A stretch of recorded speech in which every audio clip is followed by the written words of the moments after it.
kita membahas apa itu statistika, kita lihat dulu yuk tujuan pembelajarannya. Yang pertama, mengingat kembali pengertian data dan statistika. Yang kedua, menghitung nilai min, median, dan modus pada data tunggal dan pada data kelompok. Pernah gak sih kalian kepikiran kenapa sih kita harus belajar min, median, dan modus? Min, median, dan modus adalah bagian dari statistika. Statistika itu penting dalam kehidupan sehari-hari karena tanpa kita sadari, kita sering menggunakannya untuk membuat keputusan, mulai dari memilih menu makanan sampai menganalisis peluang investasi. Statistika adalah cara untuk mengumpulkan, menyusun, menganalisis, dan menyajikan data agar informasi yang diperoleh bisa digunakan untuk menarik kesimpulan dan membuat keputusan. Dan data itu sendiri adalah kumpulan fakta atau informasi yang diperoleh dari pengamatan, survei, atau pencatatan. Data digunakan untuk membuat keputusan berdasarkan kenyataan. Agar lebih memahami apa itu min, median, dan modus, mari simak video berikut. Oke, mari kita bahas salah satu konsep penting dalam statistika, yaitu mengenai ukuran pemusatan. Yang pertama adalah min, atau yang biasa kita sebut rata-rata. Min adalah nilai rata-rata dari sekumpulan data, yaitu cara menghitungnya adalah dengan menjumlahkan semua nilai dalam data tersebut, lalu membaginya dengan jumlah data yang ada. Jika ditulis dalam bentuk formula, di mana X bar sama dengan sigma X per N, di mana X bar adalah min.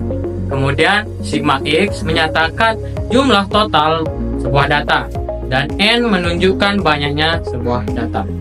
Di sini kami telah melakukan survei terhadap 29 siswa SMA. Nah, pertanyaannya itu cukup sederhana.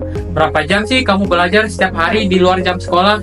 Nah, dari hasil survei itu kami dapatkan data sebagai berikut.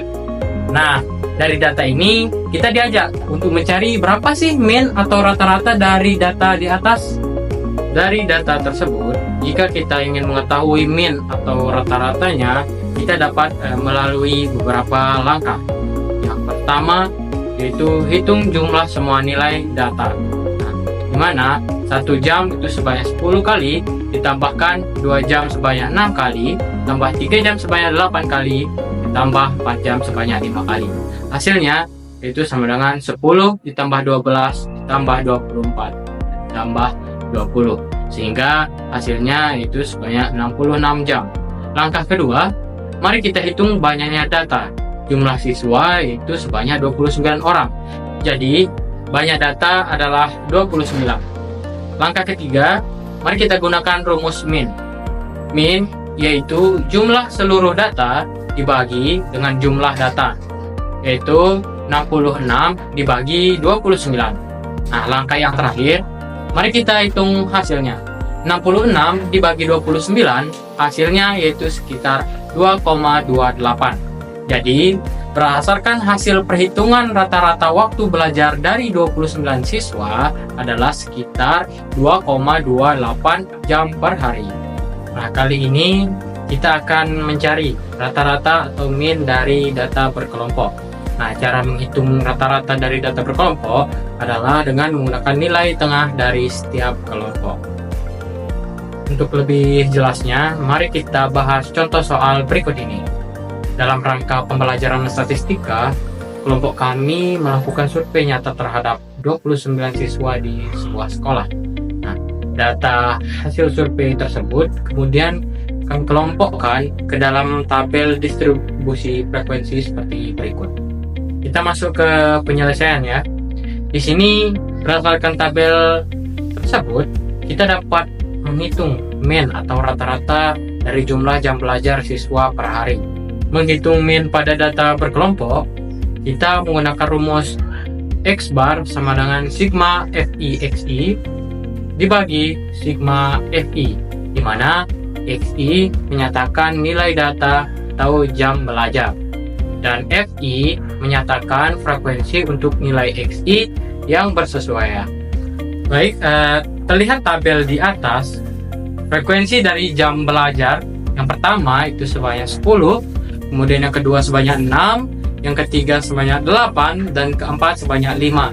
Jadi jumlah frekuensi itu sebanyak 29. Kemudian di sini XI atau nilai tengah dari jam belajar, yaitu yang pertama 1,45, yang kedua 2,45, yang ketiga 3,45, dan yang keempat yaitu 4,45. Jadi XI berjumlah 11,8. Kemudian yang terakhir di sini FI dikalikan dengan XI atau frekuensi dikalikan dengan nilai tengah dari jam belajar. Di sini dihasilkan yang pertama yaitu 14,5, yang kedua yaitu 14,7, yang ketiga 27,6, dan yang keempat yaitu sebanyak 22,25, sehingga jumlah FI kali XI yaitu sebanyak 79,05. Dari hasil yang kita dapatkan tadi, maka kita bisa memasukkan ke dalam rumus yang sudah kita bahas.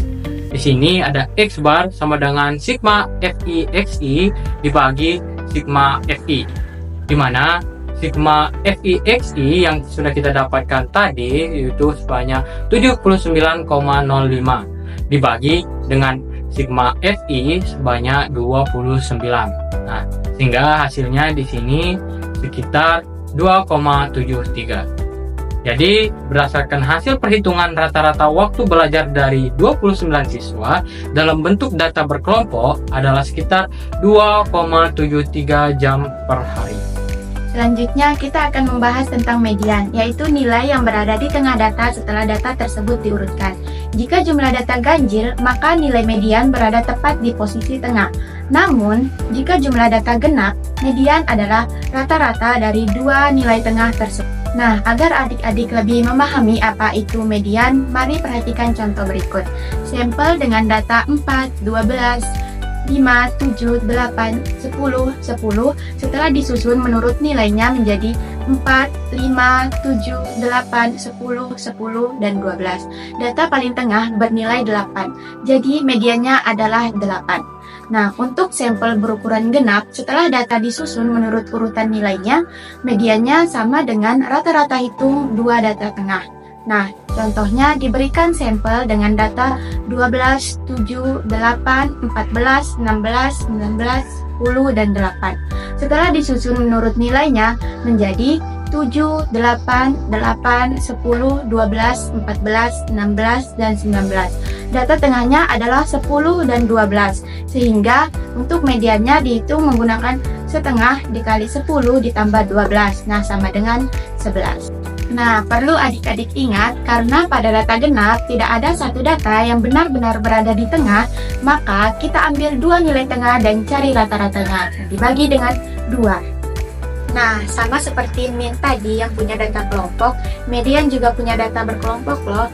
Nah, median data berkelompok adalah nilai tengah dari data yang disajikan dalam bentuk distribusi frekuensi berkelompok.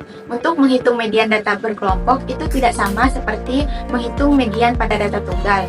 Agar lebih memahami, mari simak contoh berikut ini. Adik-adik bisa memperhatikan contoh berikut ini. Nah, dari contoh ini dapat diselesaikan menggunakan cara yang pertama dibuatkan tabel frekuensi kumulatifnya. Frekuensi kumulatif diperoleh dari 3, lalu 3 dijumlahkan dengan 5, selanjutnya hasilnya 8, nah 8 dijumlahkan dengan 2, dan seterusnya. Sehingga nanti didapatkan jumlah dari frekuensinya adalah 80 atau sigma F-nya itu sama dengan 80. Langkah selanjutnya yaitu menentukan letak kelas median. Caranya, jumlah frekuensi atau sigma F dibagi dengan 2. Jadi 80 dibagi 2 sama dengan 40. Maka kelas median terletak pada frekuensi kumulatif 40. Lalu kita lihat mana posisi frekuensi kumulatif yang memuat angka 40. Kalau 23 kan masih kurang dari 40, jadi yang diambil itu 48. Jadi kelas mediannya itu yang diberi tanda warna kuning. Adik-adik bisa melihatnya di layar. Setelah kelasnya sudah ada, barulah kita masuk ke rumus umum median, di mana rumus median itu adalah TB atau tepi bawah ditambah N/2 dikurangi FK dibagi F dikali dengan P, di mana P ini adalah panjang kelas, F ini adalah frekuensi, Dan FK itu adalah frekuensi kumulatif sebelum kelas median. TB atau tepi bawah itu terletak di kelas median. TB diperoleh dari 70 dikurangi 0,5. Nah, FK itu frekuensi kumulatif sebelum kelas median. Lalu tinggal kita masukkan saja ke dalam rumus. TB atau tepi bawahnya itu 59,5 didapat dari 70 dikurangi 0,5 ditambah dengan N/2. N-nya tadi sudah didapatkan yaitu 40 dibagi dengan 2 dikurangi FK atau frekuensi kumulatif sebelum kelas mediannya itu 23 dibagi dengan frekuensi kelas mediannya itu adalah 25 dikali dengan panjang kelasnya 10. Panjang kelas itu didapatkan dari menghitung dari 20 sampai 29 itu berapa? 20, 21, 22, 23, 24, 25, 26, 27, 28, 29. Jadi panjang kelasnya itu 10. Nah, selanjutnya 59,5 ditambah dengan 40 dikurangi 23 dibagi 25 dikali 10. Lalu 59,5 ditambah 17 dibagi 25 dikali dengan 10 sama dengan 59 ditambah 17 dibagi 25 dikali 10 hasilnya adalah 6,8. Jadi 59,5 ditambah 6,8 adalah 66,3. Jadi, berdasarkan hasil perhitungan, median atau titik tengah dari hasil ujian matematika siswa adalah 66,3. Nah, kalau tadi udah membahas min sama median, sekarang giliran modus nih. Jadi, modus dari sebuah kumpulan data adalah data yang paling sering muncul atau memiliki frekuensi paling banyak. Modus untuk data kuantitatif ditentukan dengan cara membentukkan frekuensi terbanyak di antara itu. Jadi, kalau kita punya sekumpulan angka, terus ada satu angka yang muncul berulang-ulang, nah, itu udah namanya modus. Modus itu nilai yang paling sering muncul di antara semua data yang kita punya. Nah, habis ini kita langsung bahas ke contoh soal ya, biar lebih mengerti. Nah, sekarang kita masuk ke contoh soal. Di soal ini kita mempunyai data 12, 13, 14, 34, 28, 34, 34, 28, 14. Untuk menjawab soal tersebut, langkah pertama yang kita lakukan adalah kita cek angka-angka yang sama atau yang sering muncul. Terus, hitung berapa kali masing-masing angka itu muncul. Nah, kalau dilihat di tabel, angka 12 muncul 1 kali, angka 14 muncul 2 kali, angka 28 muncul 2 kali, dan angka 34 muncul 4 kali. Nah, dari tabel ini kelihatan banget kalau angka 34 adalah angka yang paling sering muncul, yaitu 4 kali. Jadi disimpulkan modusnya adalah 34 karena angka 34 itu sering muncul. Setelah memahami konsep statistika ini, saatnya mengaplikasikan dalam latihan soal berikut. Selamat mencoba!